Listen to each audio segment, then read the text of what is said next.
while you are trying to conduct your research, the important component among those major components, maybe you have done with a writing background, you are done with the issue of literature review, you are done with research questions, you are done with justification of problem, is it?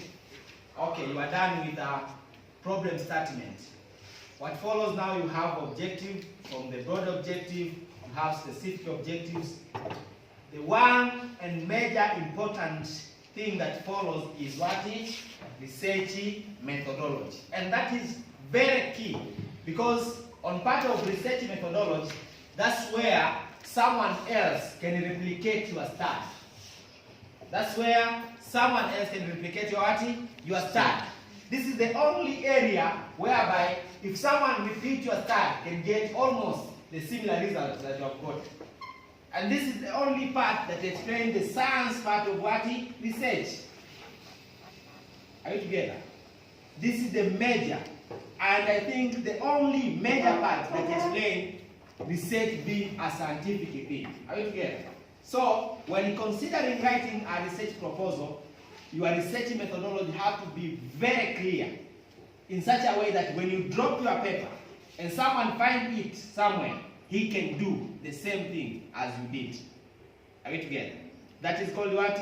Research methodology. A method to reach the objective that you have. A path gate to reach the specific objective that you are having in your research. Without having methodology, your research is nothing. Because here is where we are going to have a number of things which are important while considering research, while considering doing research. Number one is the study design. And the research methodology, you will tell us which is your study design. So we said we are having what? We are having two types of study design, is it? Yeah. Which are they? We have analytical and what? Descriptive. Analytical and descriptive, is it? Yeah.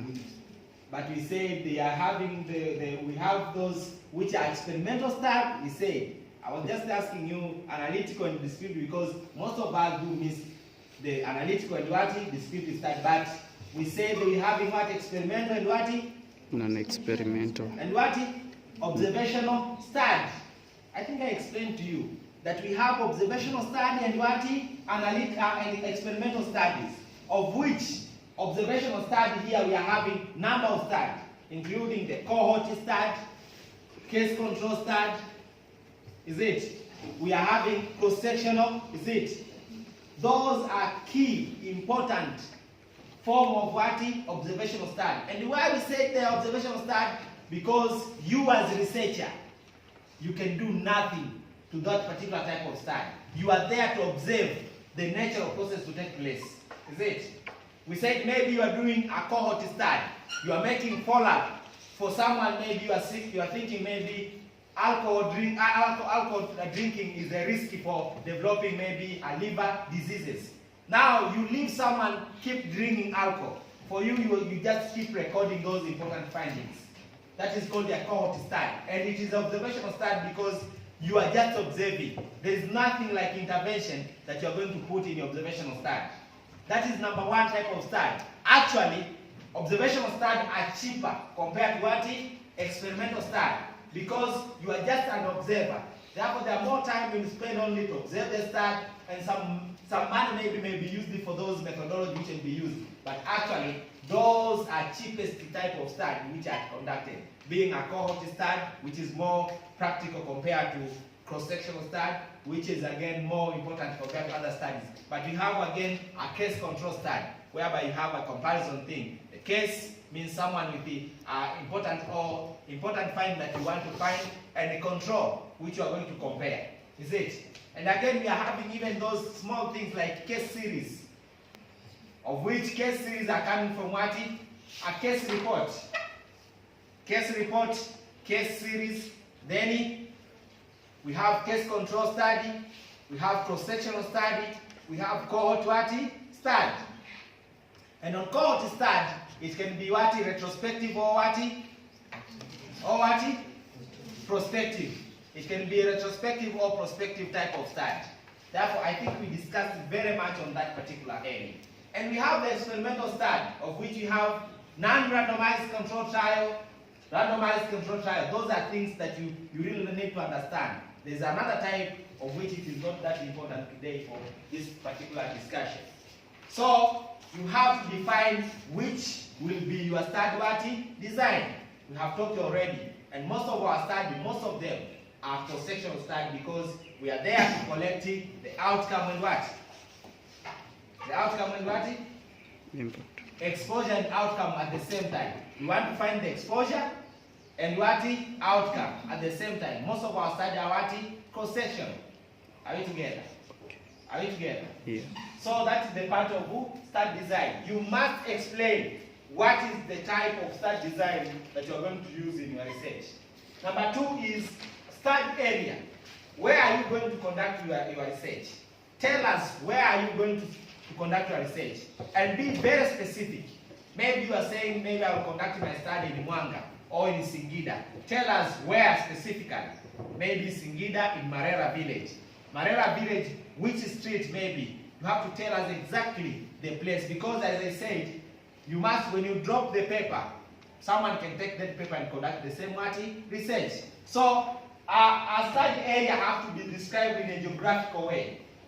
Are we together? Maybe Singida is shown in a certain latitude, a certain geographical place, a distance of maybe 50 kilometers from Singida town, maybe with a population of how many people. You describe the area. What are the things which are cultivated in that area? Maybe they are cultivating onions, sunflower, and what. You tell us even economic activities which are conducted in that particular area. Are you together?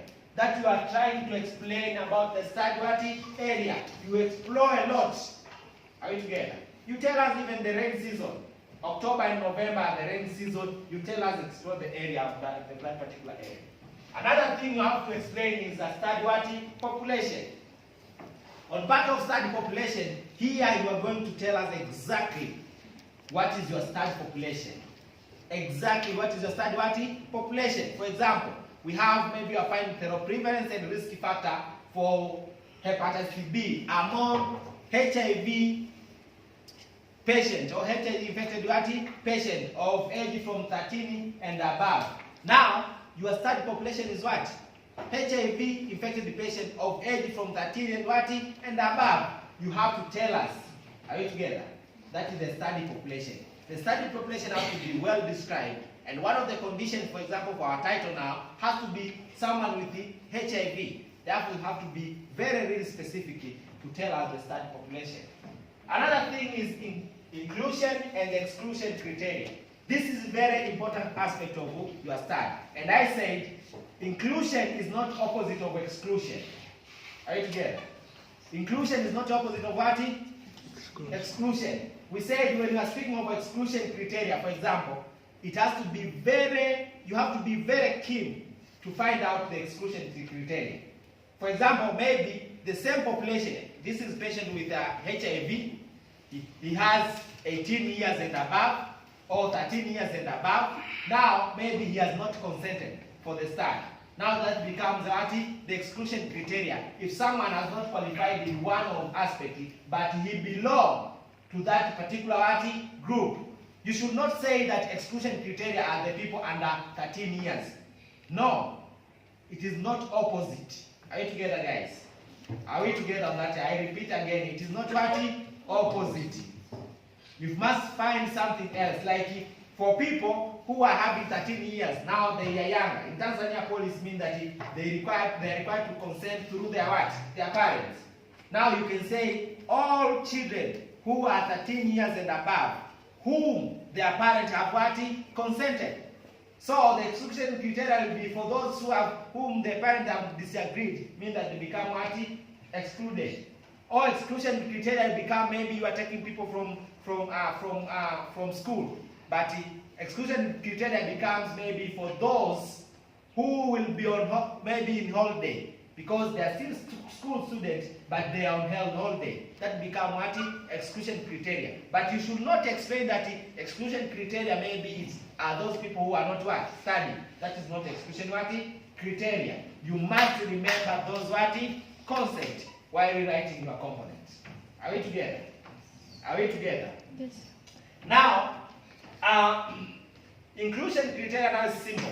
We already know that is your study population. Those characteristics, you are the one to define characteristics of your study participant. You are the one to explain them. What should they have in common? Because that is your cohort. Cohort are the group of people who are doing together. Are you together? Therefore, you have to make sure that you define them exactly. You have to define them in a very specific way, in such a way that when I look at your paper, I can exactly pick the same thing when I try to repeat your start. Another thing is dependent and independent variable. You remember from your statistics, but no, sampling. The sampling here, this is how are you going to sample your population. First of all, we say there is something called a sampling frame. Sampling frame, that's where you are going to find your sample, is it? You have to define your sampling frame. Maybe you are talking of who? Your sampling frame may become maybe medical record students. Are we together? Yeah. Of which inside we want to select the people who have maybe high IQ. Now your sampling frame will be all medical record students, but inside you want to select the people with high IQ. How are you going to select it from them? Maybe you take 5 people from each class. How are you going to take those 5 people from each class? Maybe you can develop random sample through numbering and doing other things. Again, therefore, the first thing in sampling, you must have sampling frame. Sampling frame means it includes your study population and other people. You have to define your sampling frame. Are we together? Are we together? So when you are taking your sample, means that you should not go beyond your sampling frame. Are we together? Are we together? Yes, sir. You must say yes or no, because I have to understand the state where you are. Are we together? So here there are a number of sampling ways. There is non-random sampling, there is convenience sampling, there is random sampling, of which for our study to qualify, we will want random sampling. Why? Because they are not biased. At least they can tell us. When you take that particular result, we can conclude to other population. When you take the result from that particular sample, we can conclude the same situation to other people around. That's why we really need about the sample which will become representative. And when we say sample has to become representative, you have to calculate the sample size, of which those results which you are going to get will be of the same quality and the same effect as if you have taken the whole population. We discussed a lot about the calculation of sampling. Maybe we are going to see it later on, but it is very important, and most of us have to use random sampling. So that is an important aspect again. Another thing to consider is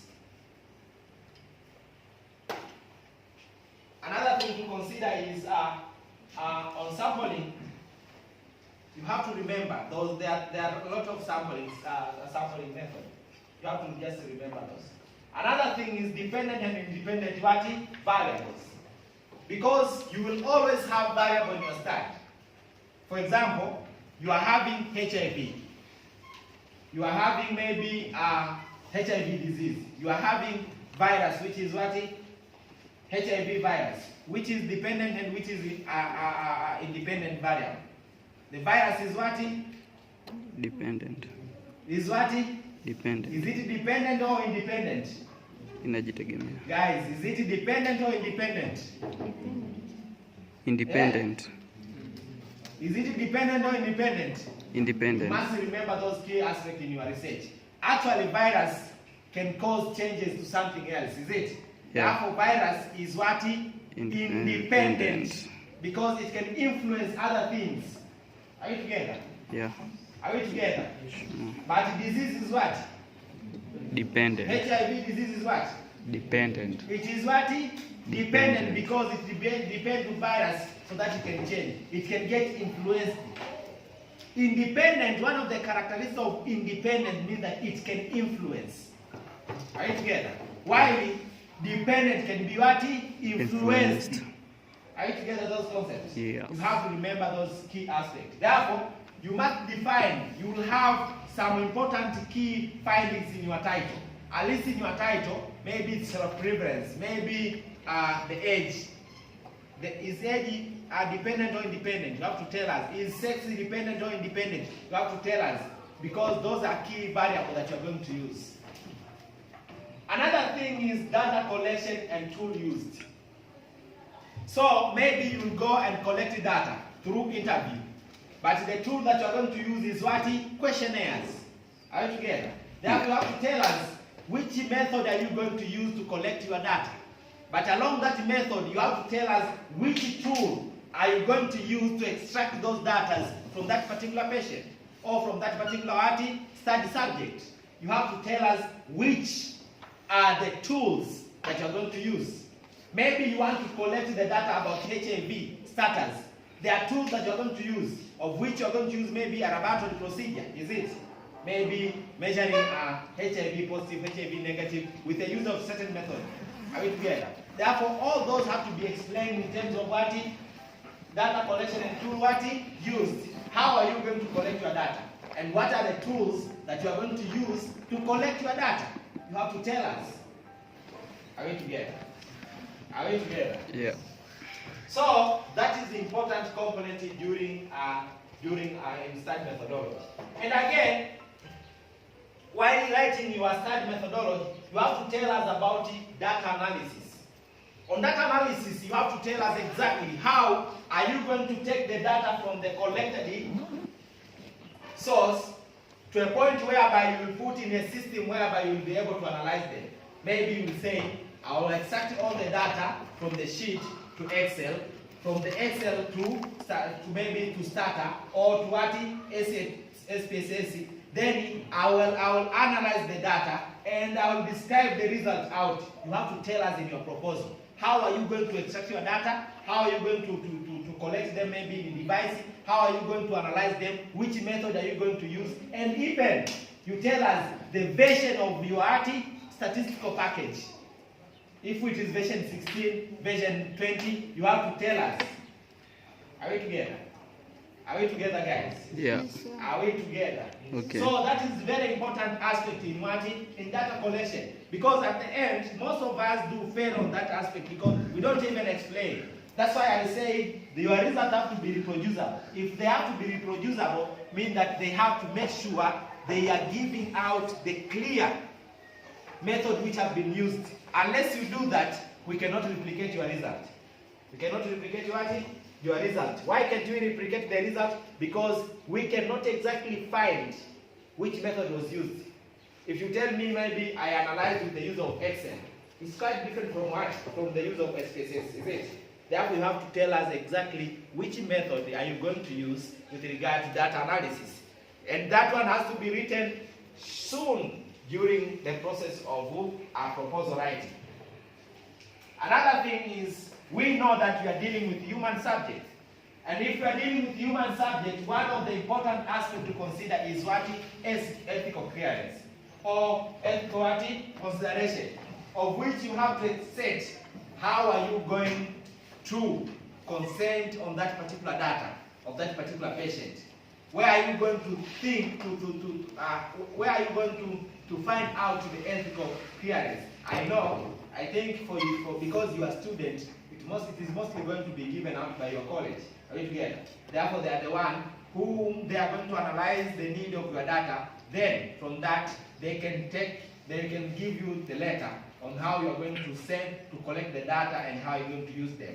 Because having ethical clearance is one of mandatory issues when you are doing research to human subject. To human And when we say to human subject, here even those important details from the human, they are considered as human subject. The age of the patient, the sex of the patient, the name of the patient, the diagnosis of the patient. All those are together included as what? Human subject. Therefore, you have to make sure that the ethical clearance is well thought. Again, another very important component in methodology is dissemination plan. Dissemination plan. When we say dissemination plan now, you have to tell us after you have collected your results, your results. You have analyzed them. You have written the report. Where are you going to send your report? Tell us, maybe I'll put one of my report at college for the purpose of academic finding. I'll put one in the library for the people to be aware of the finding that I got. I'll send one to the Ministry of Health for the aim of informing those policymakers on what is happening on the particular field. I'll send maybe to one of maybe WHO or CDC, of where maybe they will use this data to what.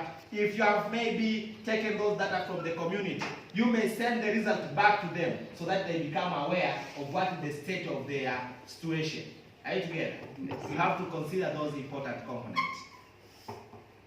So that's how lovely the methodology part is. I think it's lovely. It's a very nice place to stay. It's a very nice place to have. Are you together, guys?